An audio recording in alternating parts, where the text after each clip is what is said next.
this is a story of why my brother and his wife are not invited to our wedding this summer.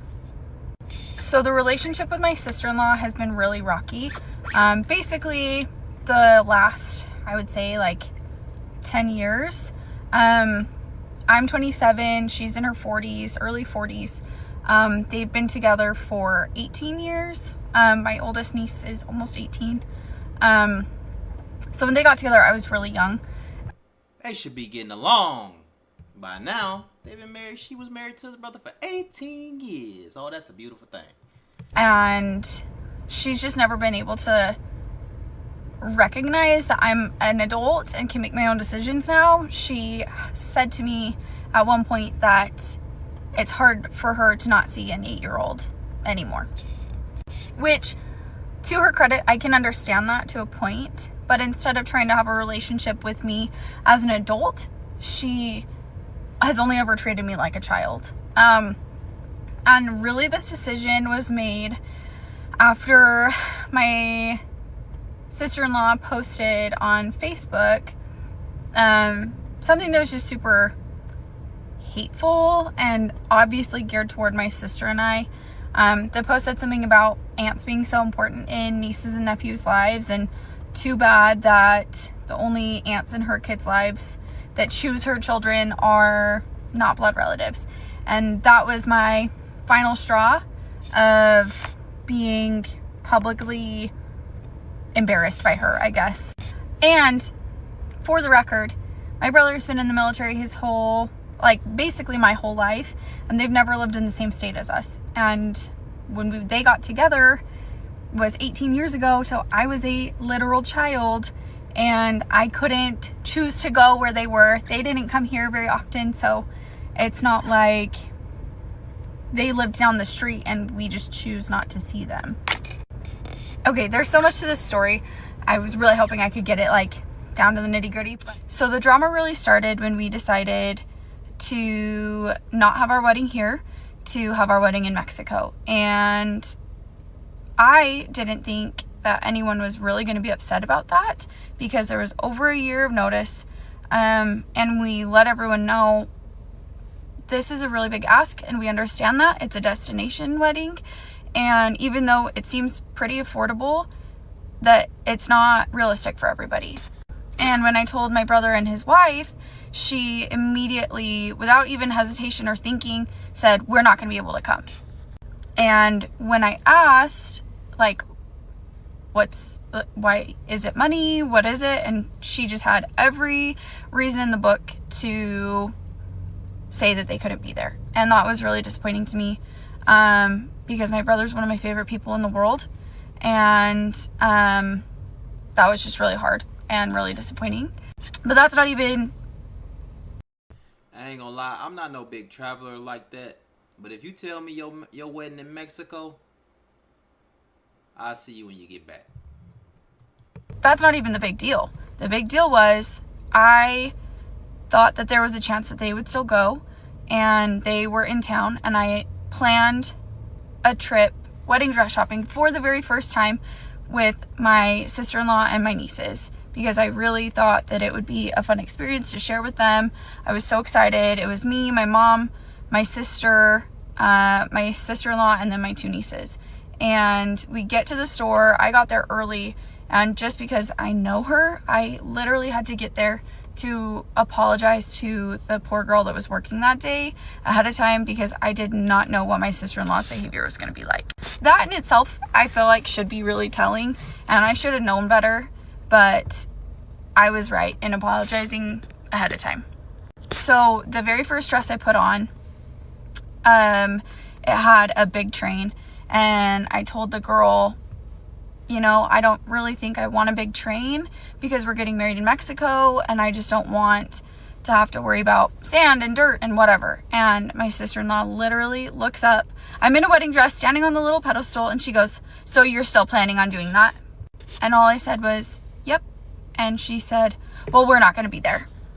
And my heart just started racing, because I really didn't want any kind of confrontation or conflict. And so I just went and tried on another dress, and the girl was like, you were right. that was rough. And that was so embarrassing to me. I seriously was dying. So then we go through all the dresses, and the whole time, I won't post the pictures, but the whole time my sister's taking pictures of me in dresses. My mom's having a good time. Everyone's excited, but my sister-in-law is literally sat in the back like this. Yeah, don't invite her. Don't invite her ass. But damn, bro gotta come though. It is bro. I don't know, but her sister-in-law sound like she tweaking out. Stink face the whole time, like giving me the dirtiest, most hateful looks. And honestly, I don't know why I'm the one embarrassed, because really she should be embarrassed of her behavior. But that's not even the worst of it. The very like cherry on top moment was when I put on the last dress. It was just kind of a for fun dress. It wasn't anything I was super interested in. I put it on, I come out, and I said, oh my gosh, this is definitely not it. I look like a linebacker. This makes my shoulders look so broad. Dead faced looks at me in the mirror from behind me. I'm standing in the mirror looking at myself in a wedding dress, and she says, you don't look like a linebacker. You look like a prepubescent little boy. That does absolutely nothing for you. And I am not exaggerating. I am not changing words. That is exactly what she said to me.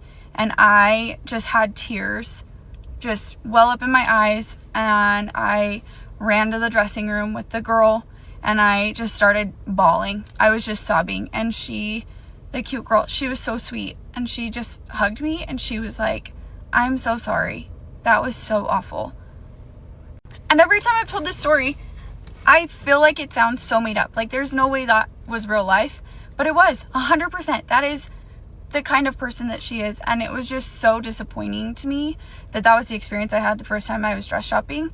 And that was me extending an olive branch. I was trying to do something nice. I was really trying to pacify the situation that I didn't even cause problems in, really. And that's how I was treated. It still blows my mind to this day.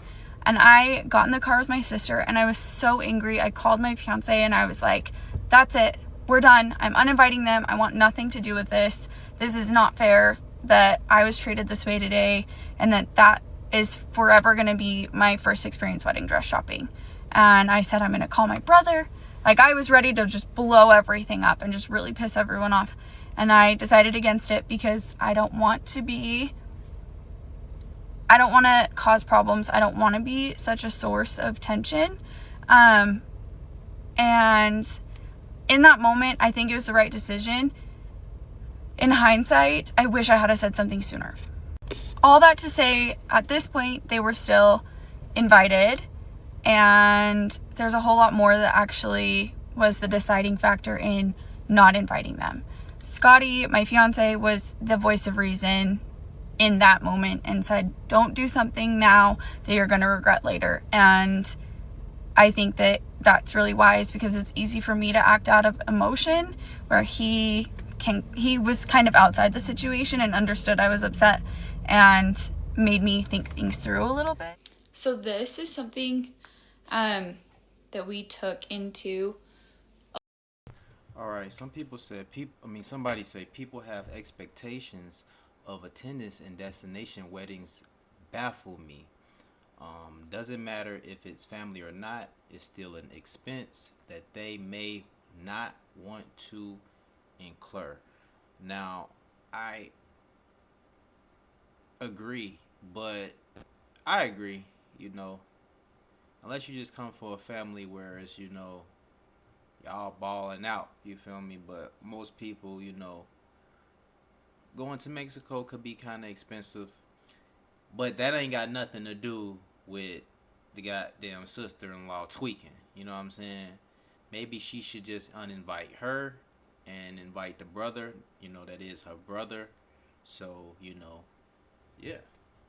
I think, but she tweaking. She shouldn't be invited. So the brother can go. She can't be invited. No. A lot of consideration when we were making the decision. It's hard because his family lives in another state and we live in the state that my family lives in, Plus, our siblings live in different places too. So regardless of if we had the wedding here or where his family lives, someone was going to have to travel. And so instead of putting the burden on one family to travel, we just decided to do a destination. That's what made most sense for us and our family. And we really don't expect anyone to be there. I mean, we have a lot of people that we did invite that are coming, but it was never an expectation because we know it's a big ask. I've been asked to destination weddings and haven't been able to make it, and we've been asked to what destinations that we have been able to make it. So we know that it's totally sometimes works and sometimes doesn't, and we were completely prepared for that. We just did our research with the resort and where we were looking at, and made sure that it was an affordable price point, that it wasn't like a crazy resort that had really high room fees, and it is an all-inclusive resort. So we knew that meals would be taken care of for everybody. They wouldn't have to go out and eat and spend a lot of money, versus if his family had to come to Utah, it's really expensive to visit Salt Lake, and vice versa. My family would have had to fly into Dallas and drive to where his family lives. So it just kind of made most sense to do it this way. We are also paying for our own wedding. Neither of our families are paying for anything, so this was a way for us to have a wedding that we could include everyone, that was affordable, that was something that we were looking forward to, and it was something fun and exciting for our families and friends to look forward to. And genuinely, more than anything, I'm not upset that they're not going. I was disappointed in the reaction and just the behavior afterward, because after we decided we were going to Mexico, my sister-in-law just started being really unkind to me and my family. And the dress shopping experience was just one of many situations that would occur following the change of plans, I guess. Luckily, my sister and my mom were there when dress shopping was happening. And when the first comment was made about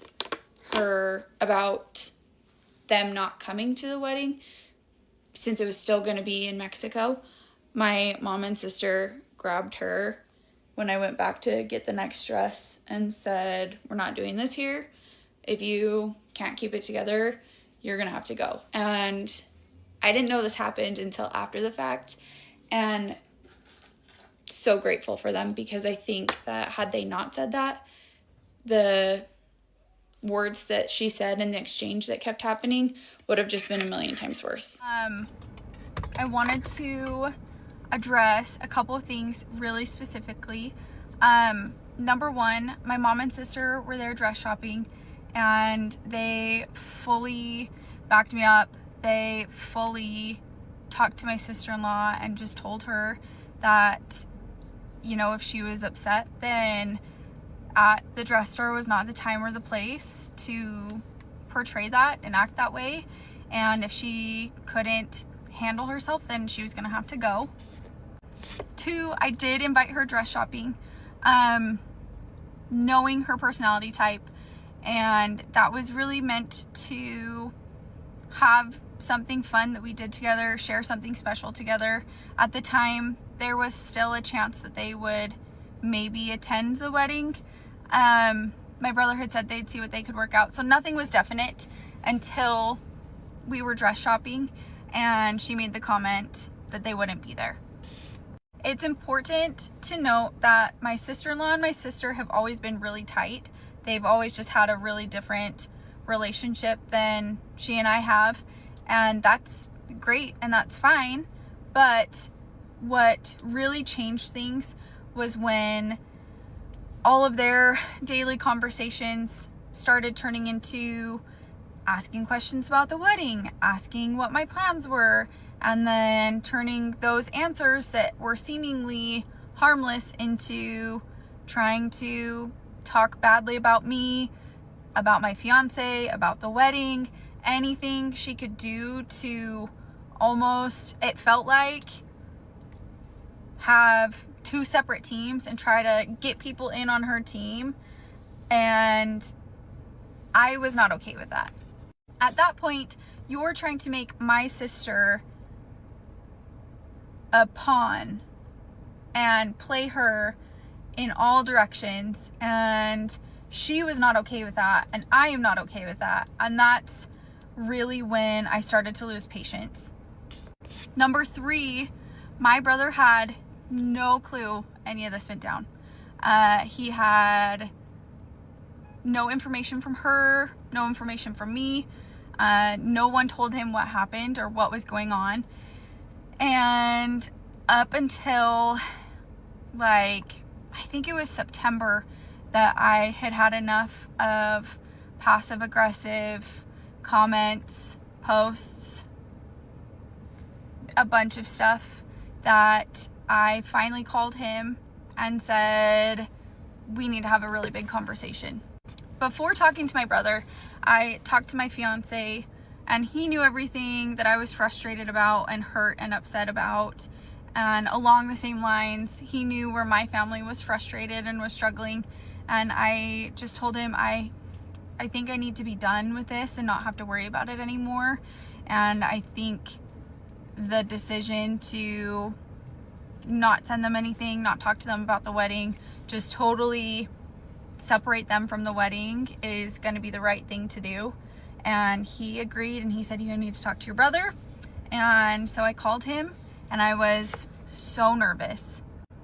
And I'm going to summarize the phone call because it was actually, it was probably 2 hours in length, top to bottom.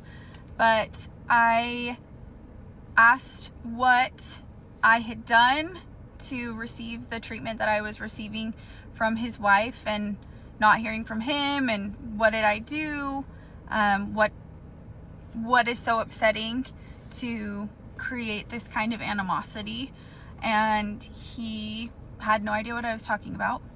I told him about the Facebook posts, the family group text messages, wedding dress shopping, and he had no idea about any of it. So at this point, he was super apologetic, and I could tell that he really didn't know what was going on.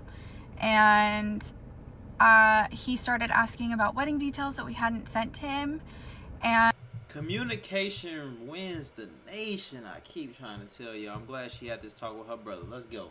And I got really, really nervous. And I had to tell him, I would love for you to be there, and you're my family, and you're important to me, but your wife is not welcome.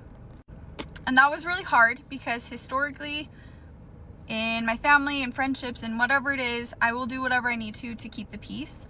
And if it means I have to suck something up and deal with my feelings so everyone else can enjoy themselves, that's what I do.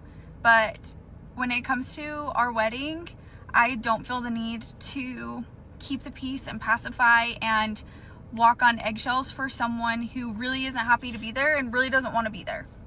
Waiting for his response, I remember just like shaking. I was so nervous. I was sitting in my car having the conversation like I am right now, and he just said, I get it. I understand. I will do what I can do to be there, and just know that I will take care of things, and I'm sorry that this has been your experience so far. I never wanted this to be like this for you. Since then, I have had very limited contact with his wife. Only in a singular situation that was an emergency family matter, and everyone had to be together in the same room. And here's the thing, I put a lot of effort into having a relationship for a lot of years. I tried really, really hard, and it just went nowhere. And it's just like any other relationship that I have had, whether it be friendship, romantic relationships, whatever.